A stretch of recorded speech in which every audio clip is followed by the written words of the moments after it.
لوېدلی هیڅ کار دې سر نه نیسي. شاید جیب یا اکاونټ کې دې پیسې نه وي. شاید اړیکې دې ګډوډې شوي وي.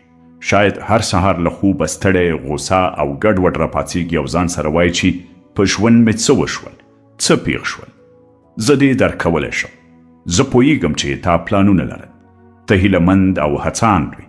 ته به ډېر مسکی وې، ډېر دې خندل، خو اوس آن له کټه پورته کېدل هم درته لوی جنګ ښکاري.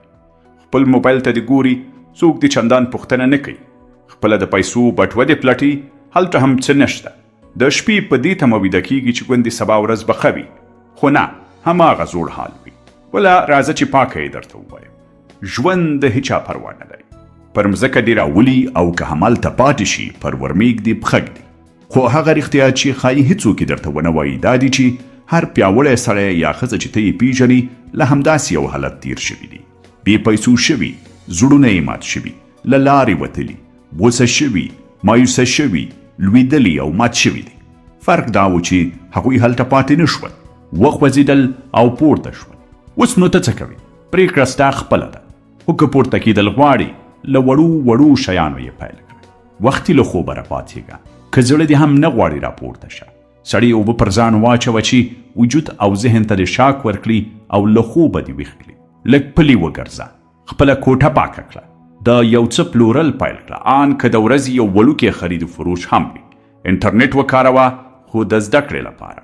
مهارتونه زده کړه، آنلاین سوداګري زده کړه، نور واړه کاروبارونه زده کړه. فریلانس کارونه وکړه. هر څه چې سمدستي په لاس درځي او ممکن وي پیل کړه. که ډېر واړه هم وي، پرې شرمېږه مه. له هغه کسانو ځان او لاره جلا کړه چې وخت یې ضایع کوي. راحت پسې ګرځېدل پرېږده، په ځواک پسې وګرځه. په ځواک پسې ته په تلاش پیل کړه. خپل درد لکه تیل په خپل وجود کې په ځواک بدل کړه. پوهېږم دا به اسانه نه وي، خو ممکن دي. او که یې وکړي، ورو ورو سکون، پر ځان اعتماد او پیسې بیرته راګرځي. خلک درته بیرته درناوی پیلوي، آن هغوی هم چې په پریوتي حالت کې واضح پرېښوي.